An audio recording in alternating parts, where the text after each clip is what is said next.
Hey, it's Chris. So you can hear it in my voice, right? I'm sick, under the weather, not feeling good. 10 days of work in a row. Everything else is going on. But this may be one of the biggest crowdfunding weeks I have seen in a long time. Sheer numbers, plethora of stuff, right? Perfect storm for me at the same time, because let's see what I can get through. Let's go.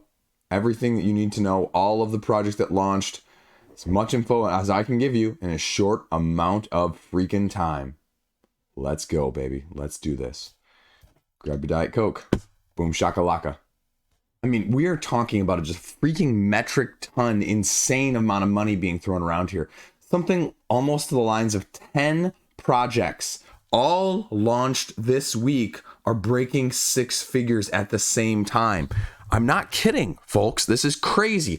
I can't remember the last time we had this many projects all breaking that threshold. We've had plenty that break 7 with 2 or 3 in a week that way, but this sheer depth is insanity, right? A little bit of new, a little bit of old. Now, let's go into it, right? Canvas. So far, freaking doing good, right? 290,000 with the big box. All the expansions, some new cards, some reprints of the deluxeifications of what you're getting here.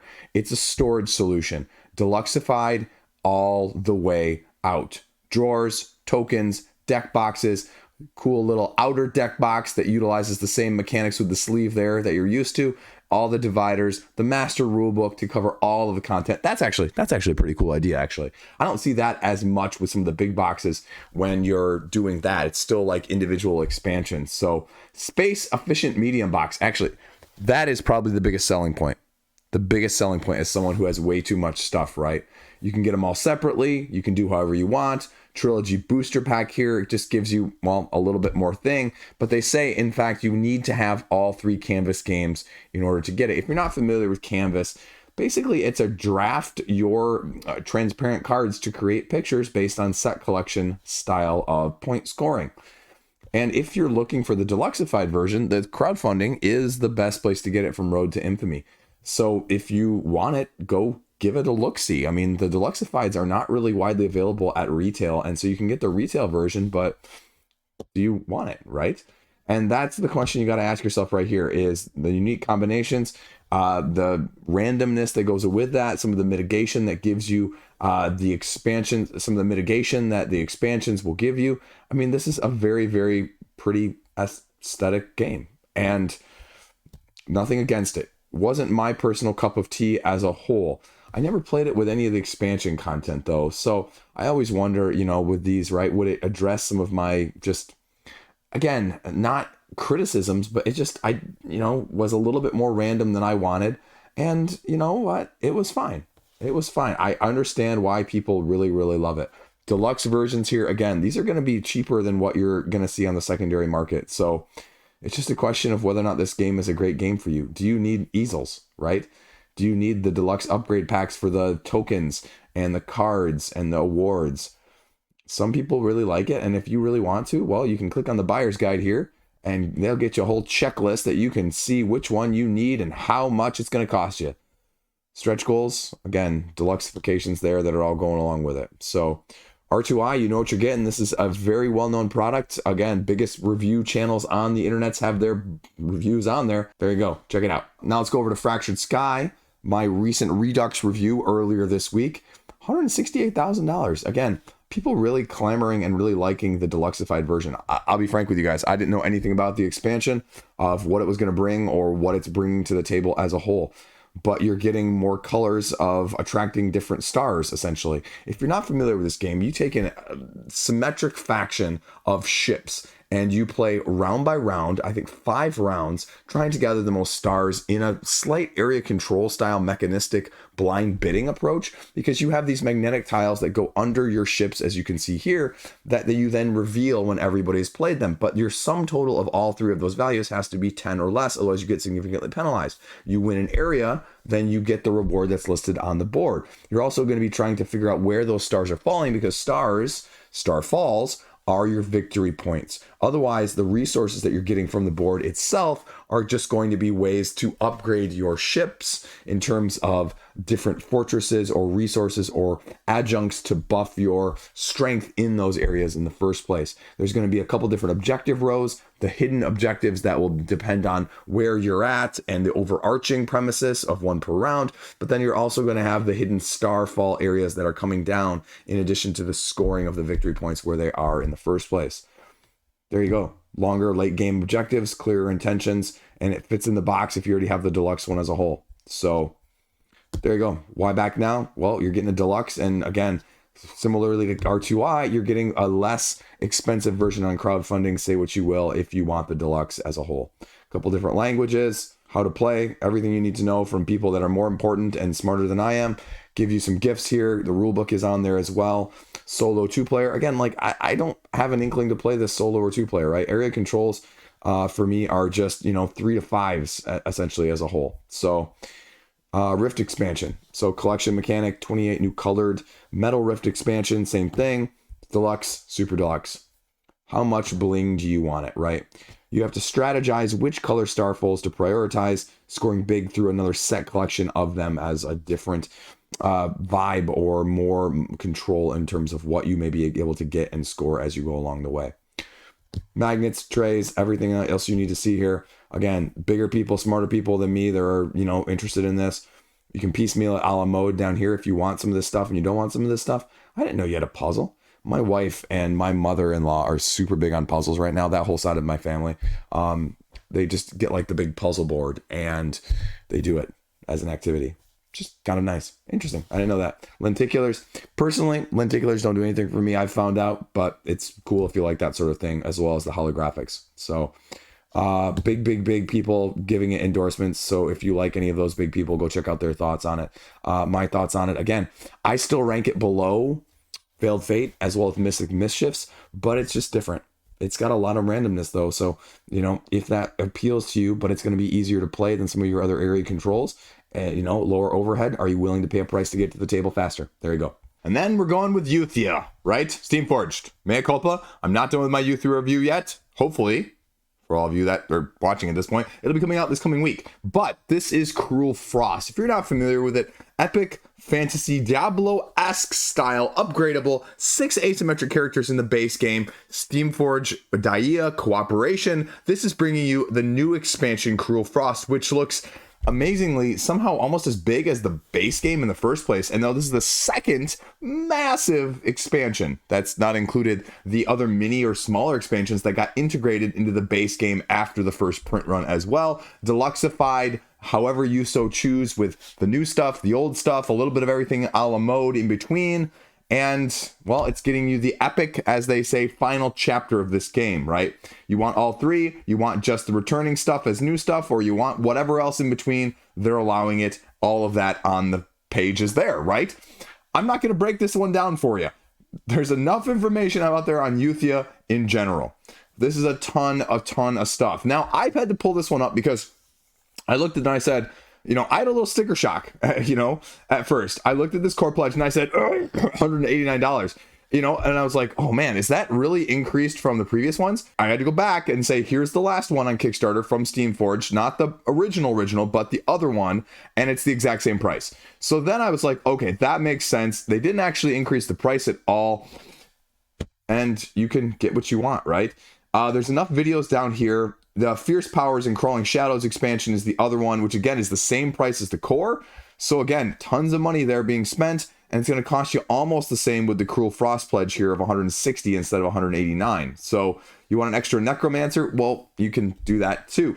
But the expansion, the new one, Cruel Frost here, is giving you 2 more asymmetric characters, a new Ice Claw mode that is going to be compatible with a lot of the other stuff, and just lots of modularity that's going to be available to mix and match, right? 2 unique heroes that I said, modular maps, and the new game mode right there, right? Freezing game mode, Ice Claws, resources, gems, ice entities, encounters, components, scenarios, boom. Everything you need to know, and freaking scary looking D&D Spider Queen sort of thing.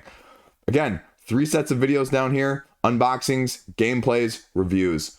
Cruel Frost gameplays, just kidding, more tons of stuff. Core gameplay overview here if you really want and you really need to know more. Solo competitive co-op, that's going to be the tricky point. With a game that does all 3, you're going to have a mode, as I always say, of one that's going to be your favorite. And is it going to behoove you to learn that one? And how different are the modes, right? Like, I love games that have modes that are very, very similar with just slight nuance changes, not like a whole different gameplay dynamic, how it's played in that sense. And upgrade, Diablo-esque Mage Knight style, go, build, explore, combat. Everything that you need to know. Tons of stuff, right? Tons of enemies, more stuff than you'd ever need in more than one game. The rule books are right here as well. Plenty of articles, and check it out if you want. But again, like, wasn't kidding, folks. Tons of money being spread around this week. Again, this one, you know, being minus the TCG, CCG thing, bigger funder. So there you go. Euthia, Cruel Frost. Now let's talk about this one. Enemies and Lovers. My video for this just went live too yesterday. The Crown of Elfhame. This is a card-based 2-4 lightweight, potentially very heavy take that game. Holly Black is a fantasy author who has a very good young adult series, and it's based off of that premise with the gameplay being adjacent to that, if you will. You have to get a 4-card tableau that you can see here that you're going to be trying to utilize on the board in front of you, or your court as it's called, or your hand that you're going to be playing down from in the first place. You have to have the crown. The crown on this right side right here is the main objective. There's one crown in the whole deck.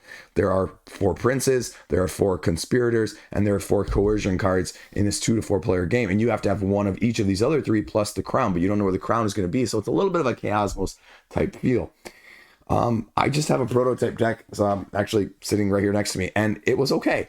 I think it was just missing something because there's a lot of cool, different twists on some of these cards, but there just wasn't enough for me as a whole. Like, some of this was, if you get it, great, but if you don't get it, it can really swing things pretty one way or the other, you know, and that'd be my only concern of that aspect. And I was kind of hoping that they would have a little bit more here on what they were bringing to the table. It's gilded postcards, tuck boxes, exclusive, basically artwork and deluxeified versions, if you will.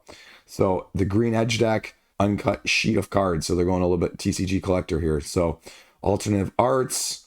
Okay. I was kind of hoping to see a little bit of an expansion or something else along those lines. It's got a huge following. She has a huge following online. And this young adult series has got, you know, some relatively decent acclaim, you know, best-selling author. So if you're interested in this one, check my review out. Also, give it a look-see. There you go. Next up, we're rolling over to Dark Cities. And now that doesn't ring a bell to you, but it should, because the deluxe editions are here from these social deduction twist style games. And the only problem with this one is that you're going to recognize them. Trouble for me with these situations, right, is if you're looking at this Salem, Tortuga, Bristol, Hollywood, some of those are going to be better for you than others, right? Like all the twists on the social deduction werewolf style of game, and you might not know which flavor is yours. Sort of like when I talked about Bezier Games' Silver a couple months ago, where it has like 5 different versions of it and you can buy them all, right? Like 1 or 2 of these are going to be your better flavor. And so you can get Deluxe here from Travis Hancock and kind of see which one is yours. But the blessing of this is, again, is all of these are known properties. So go over to Board Game Geek and check out what flavor of social deduction werewolf witch hunting this has. You know, trial cards here indicate loyalty, trying to accuse or defend other players being the witch. And then going down here, skipping past this one to Tortuga 1667, again, voting for treasure, mutinying against captains, and, you know, trying to maroon your enemies. Deadwood down here, 1876. You're managing your weapons, trying to steal valuable saves from other players. Bristol, we scroll down further, again, 2021, and, well, has a little bit of the Black Death descending, and you're having an escape in a cart, but you have to be careful who you escape with because the plague might follow you. And then I actually talked about Hollywood 1947 last in 2023 here, and again, a roll your dice sort of movie creation influencing which one gets made and how it's produced as a whole. So again, they're all slightly different. They're all adjacent though. It's expensive for a social deduction game, but it's deluxeified. Again, like we're talking about deluxeified, and you know, I mentioned it the other week on the news roundup. Like, when does deluxeification reach saturation, right? And I would argue, well, with all of these projects breaking $100,000 in the first day or two, that we're not there. The deluxeification bubble has not burst, and it's not bursting anytime soon. So you can get a bonus item if you get 3 of them at least. If you get the whole set, you get extra bonus items. upgrade kits if you have the previous. I mean, that's nice. I like the upgrade kits, but that's expensive upgrade kit if you got it at retail, I guess. How Deluxified do you need this, right? Like, just like Ready, Set, Bet. Here's the bonus items. You get a free bonus item of your choice. You don't get all 3 of them. Other games. I mean, that's not... I want, some actual content. I'm not a huge fan of this, right? Because I feel like then you're just tying the price of that into this being higher. Now, that's not necessarily the case, actually, because they're $40 each and 3 for 120, right? And 5 for this, so saving $5. But I mean, I just don't want extra stuff. Like, I have enough stuff. So go check out the reviews on Board Game Geek. Go check the dynamic differences because, again, 1 or 2 of these are going to be probably what you're looking for. The others are going to be passes just because you're not a big fan of every single Euro game, right? Or every single cooperative game. And this is no different with social deduction. You know what? We're going to talk about it, right? Wonders of the first CCG. Alpha. Now that's some FOMO term right there. 1,900 people. Which means, I don't know, what are we looking at, like $700 or $800 a pop a person right now? And if you go down to the CCG, again, I'm not going to speak too much about it, right? Like, I'm a Star Wars Unlimited, but I'm not speculating. I'm going with a game that I've played and I love already. And that's the problem with something like this, is you can't, look at this, $4,300 pledge level right here, folks. 26 people. You're going to have it somehow, in about 6 months too, right? And $8,200 pledge level. 49 people. 40 freaking 9 people. You're getting 10 cases, 60 total boxes, 1,400 packs, 14,000 cards. I mean, I would hope that a lot of these people are like stores. At the same time, like, that's a lot of money to throw if you're a store for something that isn't going to be tried or true or known, right?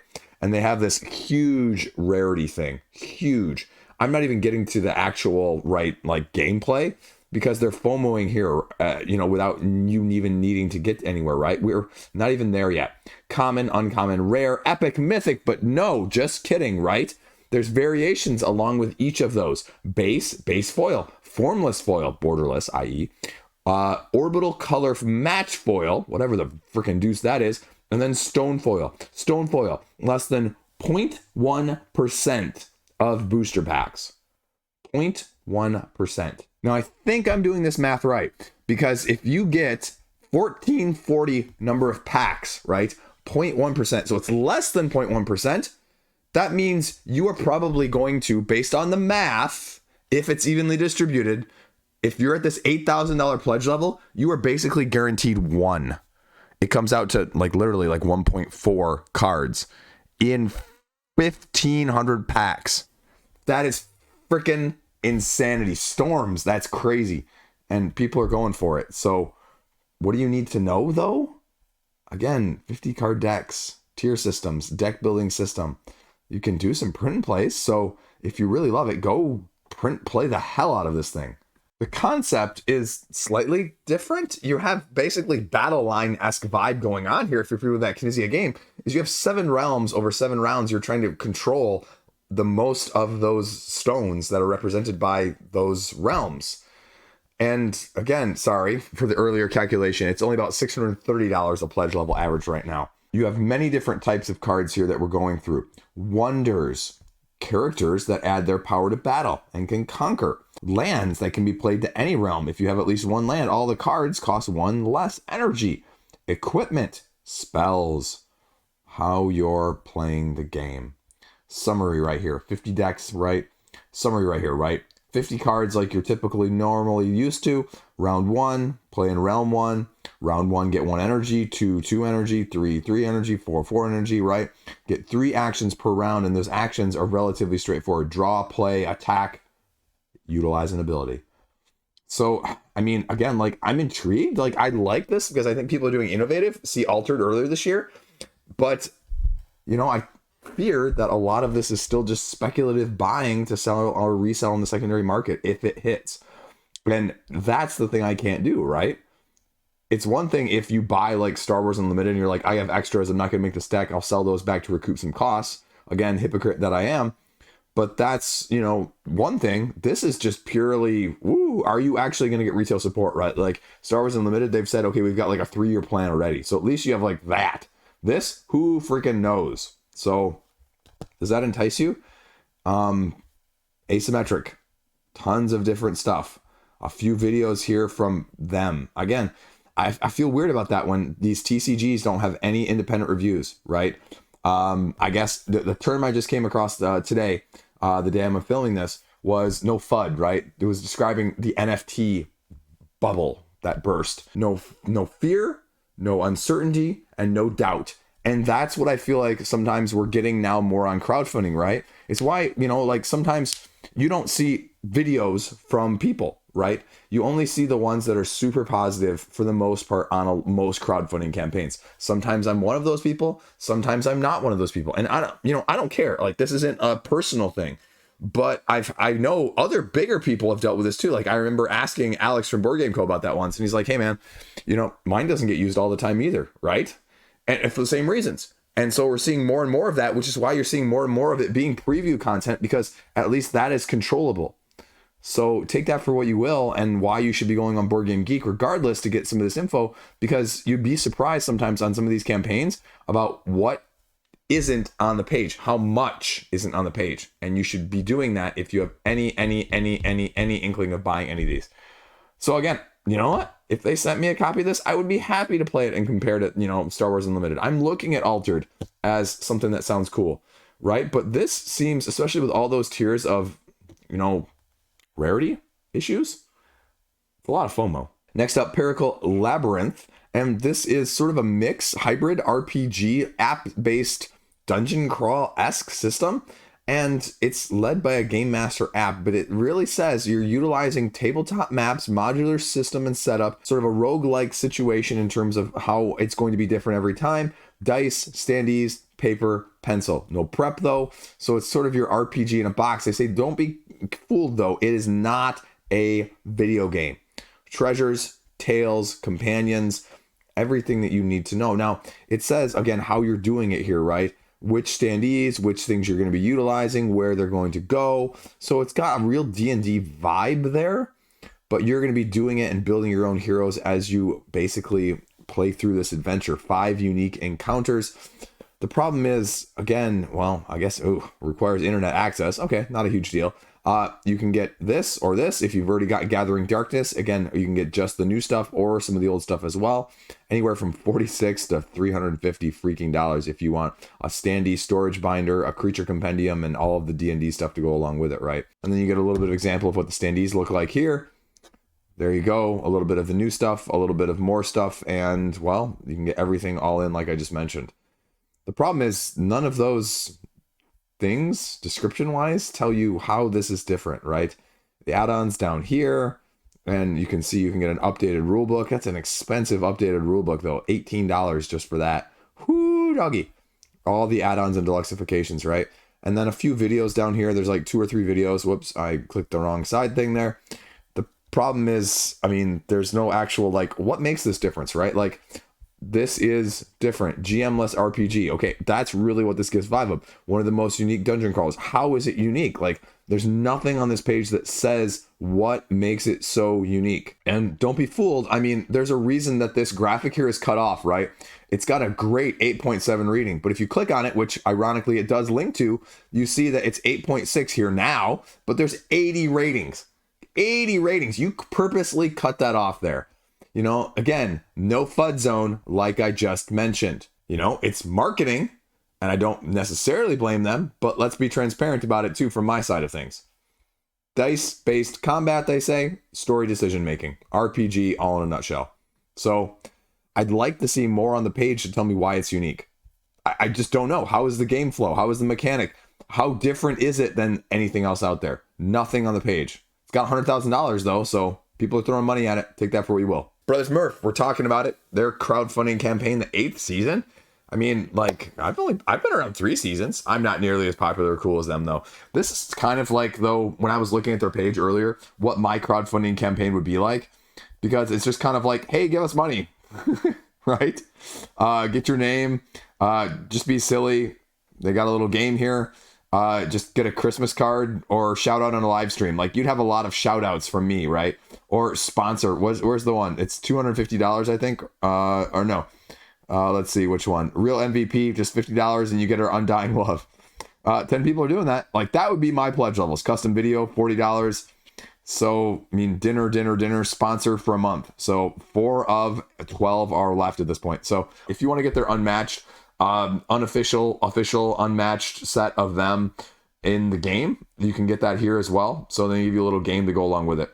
We're going to see where it goes. It's probably going to fund. It's got a month. So 14,000 of 35,000. 14,000 more than I will ever raise. Although, again, maybe I should. I have to get my Kofi finished. Anyway, sorry, coffee. Next up, going back to the 6 figures, Fleur, Extravagant Gardens in Rococo, France. I don't know why I did that. I just did it. I'm sorry. $182,000 though, right? Like, tons of money. I never even heard of this one. So you're getting a game set in opulent French chateau. Yeah, that's right. I can pronounce chateau. Interestingly enough, Dux Somnium, this is the company that also did Botany, which just delivered and was on my don't buy it at retail this month.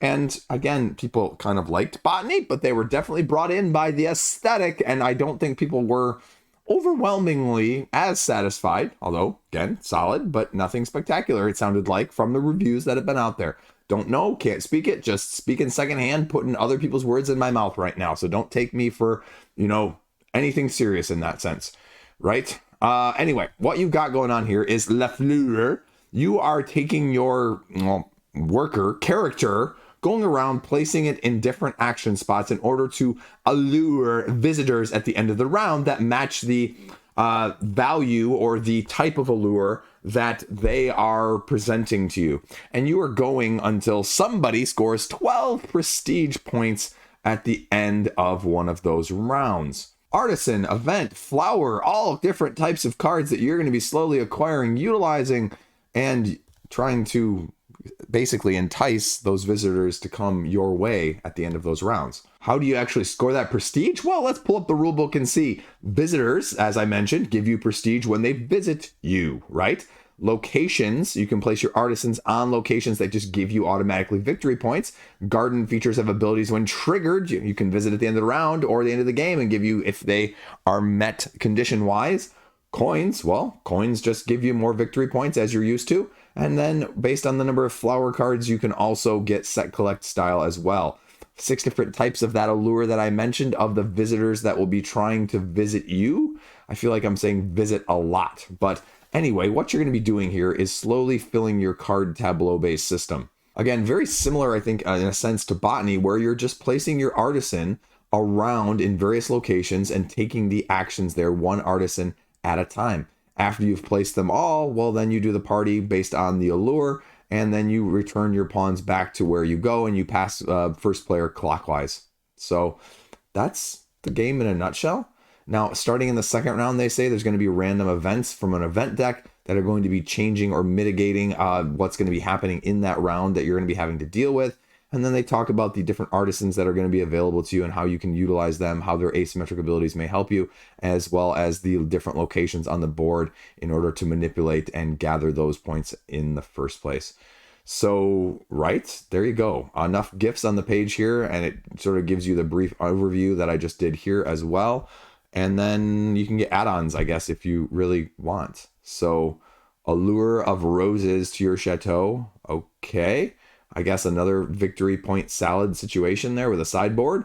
And then La Petite Fleur, standalone game if you want to pay for something else. And then, well, you can go buy Botany on their website. So take that for what you will. Stretch goals, and, well, you're going to get an expansion pack included with all pledges. That's all you got to go. So what do we got here? It's pre-stretched. They say $39 for, well, just the base game. Ooh, almost double the price though with 2 expansions. That's a lot of money doubled up, right?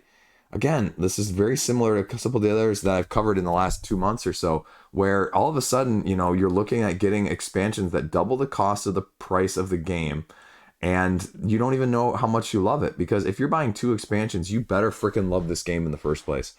So, I mean, that's fine. Again, the aesthetic, I think, is getting a lot of people, just like everything else this week, right? Aesthetic and deluxification saturation.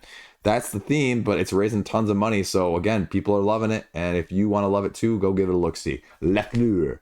Next up, we're talking Kinfire Council, the third in the set of the Kinfire games. You may be more familiar with Chronicles or Delve. Delve being the 1 to 2 player game that I talked about previously on the channel. Chronicles being their dungeon crawl. Now this is their worker placement. And a little bit of a twist here on the worker placement from Incredible Dream Studios. What you're doing here with this 90 to 120 minute style of game length is 2 to 6 players playing over 5 rounds as you're gradually building lighthouses over 5 rounds, 5 lighthouses. You're taking relatively a competitive route of trying to score the most points, also trying to maybe cozy up to the cult that's in the city as well, because if the cult actually ends up with the most points, whoever cozied up to them, as it literally says in the rulebook, wins in place of whoever else may have scored better. And so what you're doing is you're dividing these rounds up into 3 different phases, basically your morning, your day, and your night. And the morning essentially is you're voting on edicts or ways to essentially affect the realm or the round in a whole. And that's the sunrise, as it says here, drawing decrees to be voted upon, as well as dealing with cultists who are going to get in your way.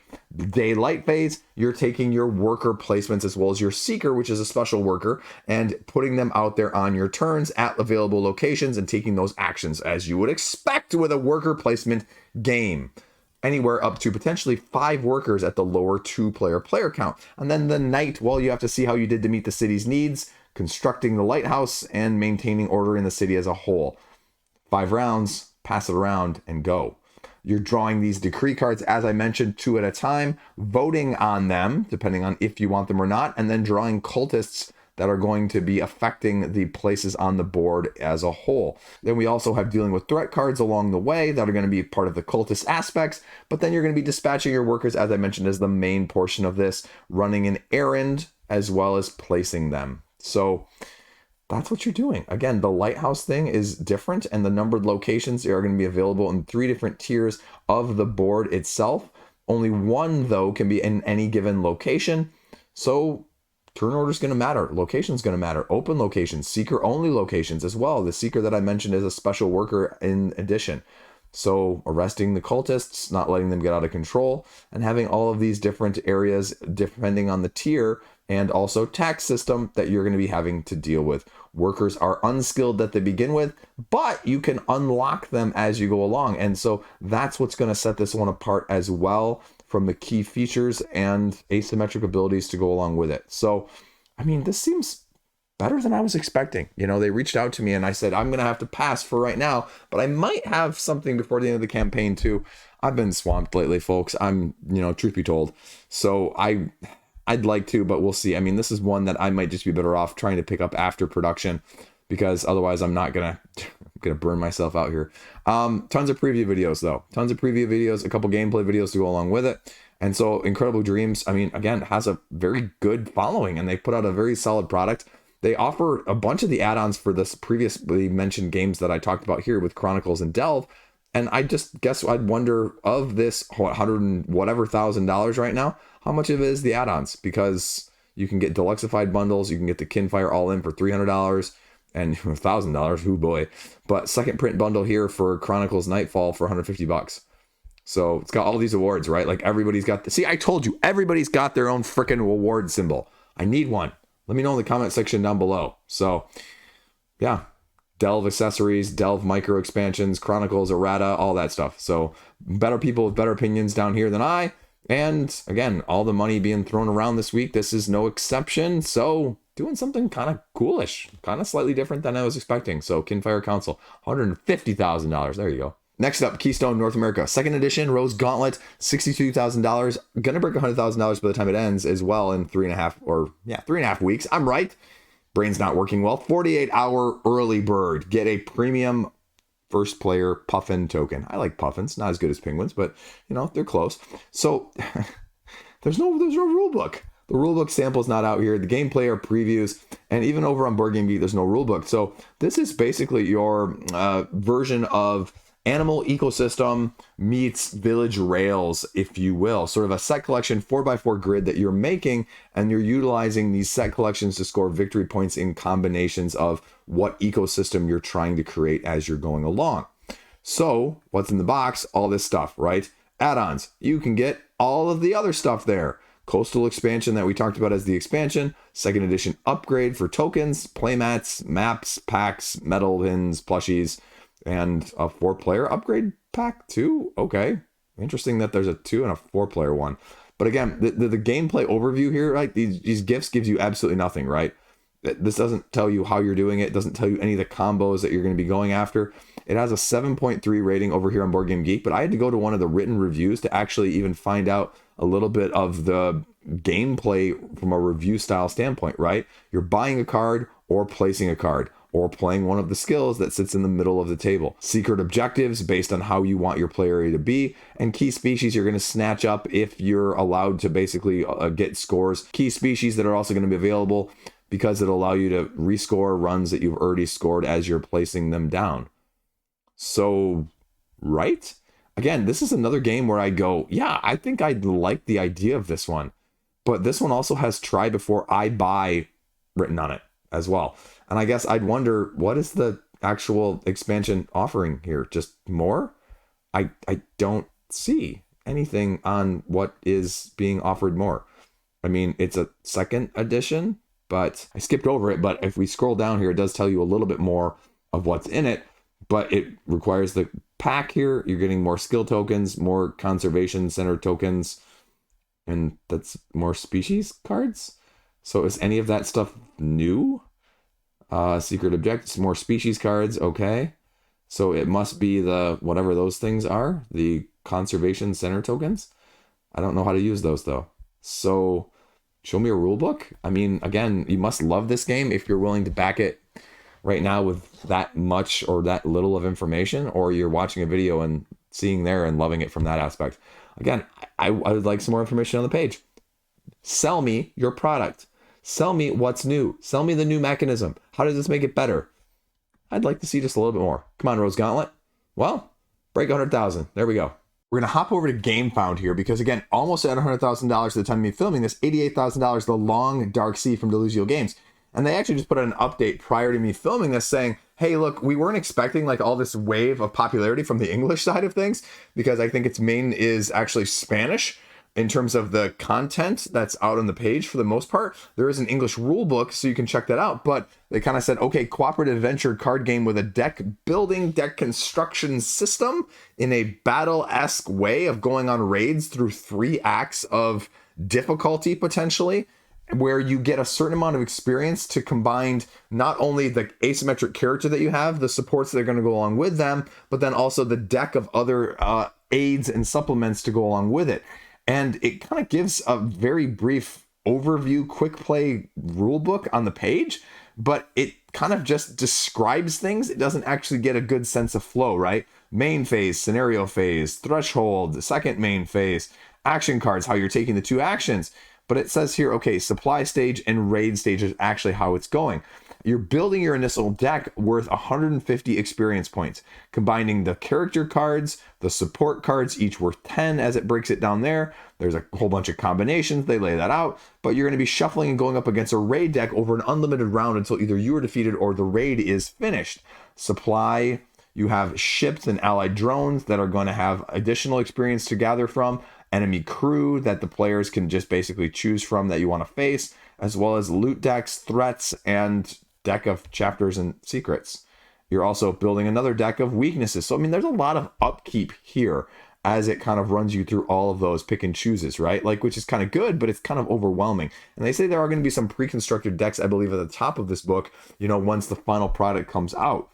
So it's got some interesting ideas with this 3x4 grid that you're making of an individual character going up against the raid situation as a whole. But I'll be honest with you guys, I don't have a freaking clue how this flow is going to go. I'm a little bit trepidatious, you know, not knowing. I mean, I think this is kind of a cool concept. It's got sort of the LCG meets LCG. I think it's got sort of the LCG meets, you know, deck building style of things, TCG, skirmish. I don't know, a little bit of everything all thrown into one. But I just don't have a clue of if this is going to be good. And again, the pledges come with a limited edition here, like 4 expansions, contracts, bounty, dark side, and weakness. So more as well to give you tons of options. And is that too much options? And so hopefully we'll see some more content here out from the English side of things, because they said they're going to reach out to people like myself, not me though, but bigger people probably as a whole. So we'll see though. I mean, it's only got 19 days left. So my other concern would be that you're not really going to probably have that during the campaign. So, I mean, late black, late pledge, interested? Again, cool concept. Gonna want to see some execution though. So Long Dark Sea, give it a look-see. Again, almost going to break 100,000 on this one too. Probably, maybe even by the time you guys are watching this. The Adventures of Conan from Gale Force 9. $85,000, right? A few stretch goals, a little bit of everything. 2 to 4 players, a new Conan based on the comic books. So, what are you getting here? Again, here are all the pledges. You don't have a clue how it plays, but you can spend all your money without getting anything knowledgeable from that sense, and you can spend $200. But it does look like, at least based on the pledge levels, that they're separating out miniature packs, upgrades, and deluxifications, as well as the choice of your neoprene mat here. And $100 is going to get you all the non-upgraded stuff, if you like that sort of thing. And somehow extra stuff, this expansion content here. Again, expansion, solo expansion. So 3 expansions to go along with it. So, I mean, we just talked about that, right? Like, how do you figure out whether or not you're going to like these expansions if you've never played the game? And I'm really getting away from that as a whole. I'm trying to, at least, right? So what are you actually doing in the game, though? Asymmetric, Conan-based, ally, foe, unique abilities, and, well, custom dice to go along with it.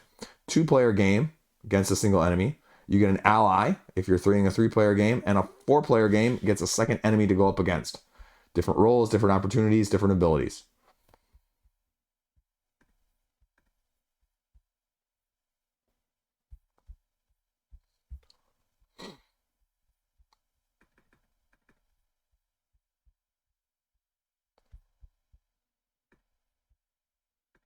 So the rulebook here actually gives a little bit further explanation, and it goes into the fact that you're actually playing all of those, right? If you have 2 players, it's Conan and the foe. If you have 3 players, it's Conan, the ally, and the foe. If there's 4 players, Conan, ally, foe, foe. Meaning you're going to be either trying to aid Conan get those quests done, or you're going to be, basically getting in his way, utilizing a dice-based system of quests and activations and spells and everything else along those lines, right? D6s as well as D8s, they're going to have symbology representing the actions or the powers that you have to go along with it. And you're doing that through a multi-phase system, or round-by-round system, I guess I should say, where the phases of the game may be triggered, they may not be, depending on what you're doing. As it says here, the kingdoms of the 6 that are available on the board are going to be eachly uniquely asymmetric in different actions along them. And then you can see, again, the different colored dice that you'll be utilizing depending on which aspect of the game you're playing as. So if we go down here, you can start to see kingdom effects, attributes that are going to be different in those different kingdoms as a whole, and then the phases of the system in the first place, right? Resources, main phase, we're using those dice in order to get outcomes, actions, and duels, as well as challenges and quests that you're going to be trying to achieve. And then again, the triggered phases here in the middle that may or may not happen, the encounter phase, if you unlock it, or the adventure phase if you have a kingdom with a matching adventure card to complete it by rolling the symbols known on them in the first place. End of round, it gives you a little bit further breakdown of revealing events on a round-by-round basis, with the turn order being set at that point, gaining your resources after you see who has what in terms of victory points, the tokens and the abilities that you're going to be utilizing, as well as having plot cards that are going to be chapters within these adventures as a whole. The game goes until, as it says right here, scrolling down to the end, 42, 38, or 34 victory points, which is a lot, or somebody has all of their player markers to the end of the achievement track or the plot track. And so then whoever has the most, or whoever is, eventually tie-breaking wise along some of those areas, is going to win. And this is a really, really detailed rulebook, and this is a almost 40-page rulebook for a dice-based card system questing across a map situation. So it's got a lot more going on with some of these than I was expecting. Scenarios dictating the conditions of the game, as I mentioned, the events you're drawing, the plots that you're going to be encountering, and having some other character cards that you might be able to, well, manipulate or go up against, depending on which side you're on, ally or foe. So expansions that we talked about previously, again, you're just getting more adventures, scenarios, plots. This is one where I think it gives me low overhead vibes, once you learn it, but unfortunately, until you learn it, I think it could be a little bit rough. Now, all these are preview videos, essentially, so none of these are reviews. So take that for what you will from Gale Force 9 there. It's all paid previews and paid playthroughs. So, I mean, the playthroughs might be the most helpful thing because I don't really get a great sense of the flow from this rulebook. I mean, again, because it's so massive. And you're doing dice-based combat where you're just allocating dice to all of these different actions. And so I'm assuming there's going to be a fair bit of mitigation. There's going to be a fair bit of overhead in terms of managing all of this stuff and the triggered and the battles and the fights and the resource allocation. I mean, it looks aesthetically very pleasing. I like this version of Conan, to be honest, better than probably Monolith's, but gameplay-wise, heavily dice-based. So that's going to be the big hit or miss for you. There you go. Okay, this one's going to be outside my depth. We're going to go there, though. Epochs, Course of Cultures. 4X Civ game spanning 3 epochs, as in the mentioned name. And it's got, again, $80,000. So it might even be over $100,000 by the time you guys are viewing this. Definitely going to break $100,000 by the end of the campaign. It's got 30 freaking 2 days to go. So 4X Civ building, 3 different epochs you're covering. You get 6 rounds or turns within each epoch as you're Civ building to get the total of 18 over the course of the game. They give a nice summary over here in the rule book. Again, almost another 40-page rule book, though. Upkeep, action, military. The upkeep step, again, drawing cards, placing cards in the market, revealing map tiles, as well as maintenance costs on any of your units for upkeep purposes. Action, get 1 action and invent, or 2 actions, no invention. Rinse and repeat. Gaining resources, invention cards that you're going to be utilizing have different abilities, either activated immediately, activating at the end of the game, or ongoing passive abilities to go along with it. You're going to have personal supplies and authorities, as well as gaining culture on these various tracks that you're going to be managing. The actions themselves, they run down a little bit more detail here. You can perform, as again, 1 or 2 mentioned, the expanding, building a city, building a trading post, as well as academic research, building a wonder, upgrading your military, and so on and so forth. So this is going to be a heavier game. So I'm going to hold off on going any further in terms of the explanation. I'd say go watch some of the reviews and some of these videos.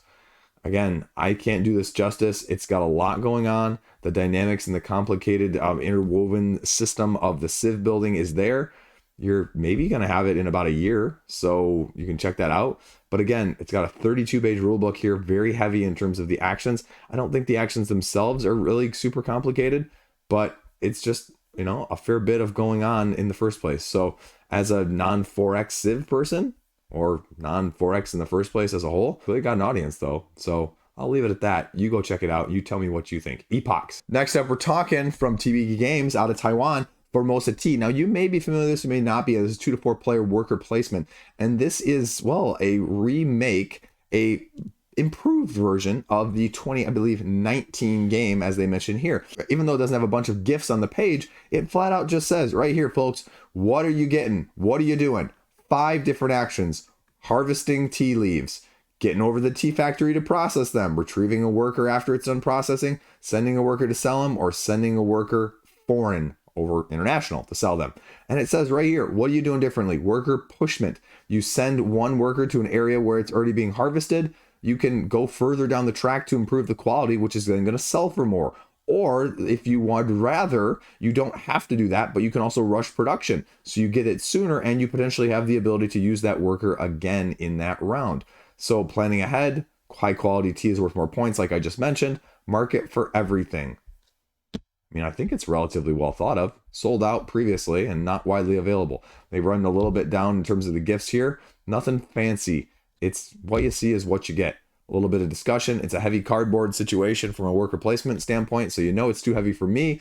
Tea leaf mini expansion is going to be the first one that's coming out there. You get more different types of tea with this, more domestic market tiles, more strategy. So 2 modules in there as a whole. You interested? Indie game. The other games, if you remember, you know, because we're talking about them, Taiwan Night Market, which did pretty well, and then the Geishas Road Hana Mikoji. There you go. Give it a look-see. Shipping is going to be a little bit costly, though. So take that for what you will, unless you're in Asia. Then you're going to be fine. But there you go. TBD Games. Give it a look-see. Formosa Tea. Now we're going to go over to House of Fado, Lacerda, Eagle Griffin Games, lighter, gallerist style, taking the worker placement mechanistic approach in a 2 to 4 player game with 7 different action spaces, taking 3 of your unique workers and placing them on the board in one of the 7 action spaces that are available to you, copying a little bit of a lighter style of the gallerist, I believe, don't take my word for this, haven't played the gallerist, but that's what the comparisons were pre-campaign, where it has a kick-out mechanism. Basically, you can place your worker into other action spots that workers are already in, and then the workers that are there get kicked out into one of the kicked out action spaces, and they get a bonus or a benefit based off of that. And rinse and repeat. Rulebook here lays out the 7 different locations: musician market, the street, rehearsal room, billiard, good job me, restaurant board that you're going to be utilizing as your own area individually. Runs you through the prestige tracks. It runs you through the end of the game, finally getting your 3 stars in order to engage the end game victory conditions. And it just gives you a solo mode as well. So I'm not super familiar with a lot of these other Eagle Griffin Lacerda games, but this one reminds me very much of Bot Factory in the sense that it's definitely lower funding and it's a lighter weight. And on crowdfunding, Bot Factory didn't have as wide of appeal. And I don't know why. You can try it online. There's a couple preview videos as well if you want. Oh, look they actually talk about the gallerist. I guess I wasn't totally wrong there. And they offer some of the other stuff previously, right? Like the lighter versions of those other 2 games, add-ons that you can get here as well. I think I saw people commenting that they didn't feel like there was as much incentive as there has been in some of the heavier ones, as you can see pictured here on Mars, Inventions, all of the other ones that have just been on crowdfunding in addition in the past, of exclusives or deluxeifies or reasons to just do it from that sense. So, I mean, sure, I guess. Sure, maybe not as well. So what's the price of this? $48. You can get some add-ons here at the higher levels with a combination of these games, but that's pretty much all you need to know. Again, not my style of things. I'm going to leave you to overview it and see if it's worth you going on crowdfunding or waiting for a little bit later. You can do you. We're going back to Renters and Parking Expansion. Print and play over on GameFound. It's funded. It's got $1,500 more than I'll ever raise on crowdfunding. It's a roll and write. It's a print and play roll and write. You have 3 dice, you have 2 yellows and a black, and you basically use those 2 of 3 of them, one of the yellows and the black one, to get coordinates on your game sheet in order to house your renters. Because you're going to have renter cards that are along the side there, and you can only allocate them in renting spots, rentals on your board that are going to match at least less than the number of people that are there. And you can kind of see here in the video as the example, they're grabbing this one that has 2, and then they can use these 1 and 6 die that you can't see here to put it like right down in the 2 spot here, I think in the second row, to get the 2 spot filled up. And then some of these cards are going to have symbols in the upper left hand corner as well as at the bottom that are going to correspond to coins that you're earning to earn repairs for your building in the first place, or things like Wi-Fi, or even, I forget, like noise dampening or noise canceling sort of situation, because you've got people that don't want to hear each other, right? Like in a real building. And that's it. And Titan Games offers a couple of their other, I believe, roll and writes down here, or lighter style games. I'm not sure if they're all print and plays. It looks like they are, maybe. All the print and plays. Okay, so I was right. And if you want it, I mean, it's, $6, $7. Right? $1,500 at that price point. Good job. Check them out. We'll hop over to Micro Midgard here, from the creator of Micro Dojo. Again, $11,000 funded at the time. And it's interesting because it gives you the micro version, but if you want a macro version, they give you the macro version as well. So you can choose your style if you hear the Ragnarok. The Ragnarok main difference beyond being a little bit deluxeified, a little bit bigger, is that it gives you the expansion included, as well as a variable setup in terms of how the board can be laid out. You can see around the edges here that these areas of Midgard and the what's the term that they use? The blessing tracks, essentially, will be able to be modified or changed. And so what you're doing in this worker placement style game is you're slowly moving meeples around and then claiming them, not being allowed them to use on the next person's turn in order to take actions in one of the several different areas of this universe. And so as you're slowly doing that, part of your actions are going to be moving 2 wolves that are going to be corresponding to 2 different paths on the Ragnarok course. And depending on which of them reaches the end of the track, however you and your opponents are deciding to move them along, then Ragnarok is going to happen, and it's going to affect one part of the board in a different way than potentially the other track would. And that's going to change the actions or the dynamics in those areas as they're destroyed by Ragnarok in the first place. I mean, the gist of it is, like I said, moving, taking the actions that are going to be available to you in terms of gaining resources, moving those wolves I just mentioned, or the crafting where you're going to be activating blessings or the abilities of relics as you move along, checking for Ragnarok, like I mentioned, and then resetting the wolf markers, obviously, if that happens. Get 9 points, or Final Prophecy ends the game. Most points wins. It's kind of a cool aesthetic. Micro, but sort of what you may be thinking more of in the more recent Tiny Epic situation. Yggdrasil mini expansion here. New meeples, new blessing cards, give you a little mix up. So it's kind of cool. Along the lines of Micro Dojo, it's Micro Midgard. It's funded.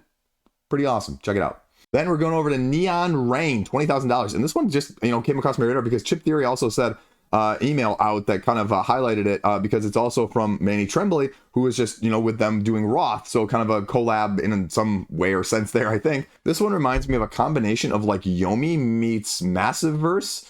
That one, and so it kind of gives me those vibes because you have 7 cards in your hand and you're gonna be laying down combos of like 3 joysticks and like button cards to go up against and attack your opponent, but then you're gonna have cards up to 2 that you can play in response, and you're gonna be redrawing and battling back and forth trying to knock your opponent out.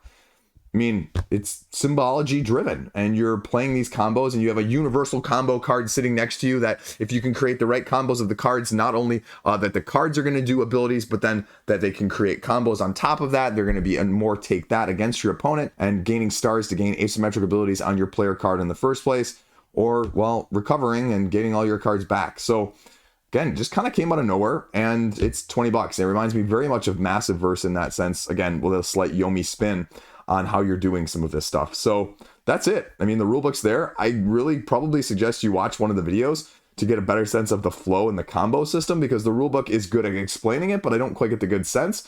But I mean, this is kind of my type of game, so I'm interested. Neon Rain. There you go. 1 Card Maze, Season 2. Simon has a great product here, and if you want to buy these 1 card mazes that you flip, turn, twist, and just rotate to your heart's content in order to get through them, well, you can do that. And now there's a new boss set. Not only are you trying to get to the end in the original, but now you can go and somehow utilize those same mechanics I just mentioned to attack a boss and knock him out enough times to win. Standalone expansion, and there you go. So 18 cards to go with it, and print and play, wallet size, everything. Sign your own boss if you want to spend more money. There you go. What is it? $36. Everything. Boom. Shows you how to play. A couple videos. Try it now. Print and plays.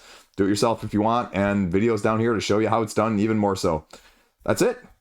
I mean, it's got $8,000, right? It is nearly funded at the time of me filming this, and he's going to hit it, and it's going to kill it. So 1 Card Maze. There you go. Then last up at the end here, but not least, Knot has a new game out. He's had several extracts that have, been much heavier than they appear. And this is his latest Cogs and Carts.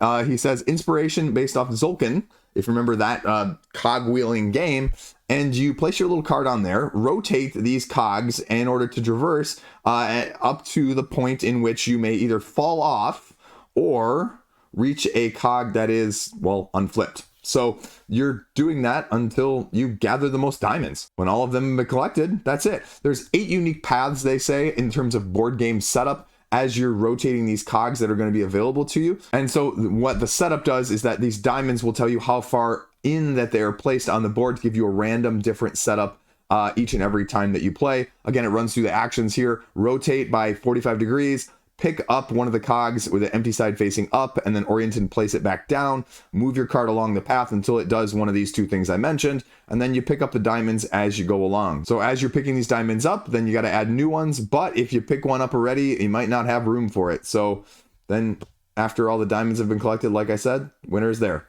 Gameplay example, add-on, previous content here, Iro, I always mispronounce that, Sayu, and Wana. So I really like Wana the best of all of them, I think, actually. The other 2 are relatively heavily speaking, comparatively, in terms of just thinkiness and abstract, but my wife always beats me in Wana. Anyway, that's Cogs and Carts. There you go.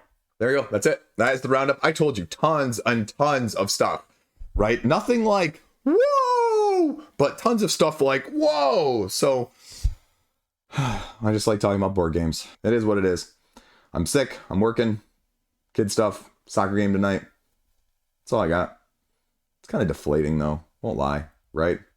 Someone feels that way, or someone says that. I got nothing else. Got nothing else. I'm done. Have a great weekend. Do something more fun than I'm doing. Peace out. See you around. Some of the gameplay game throughs,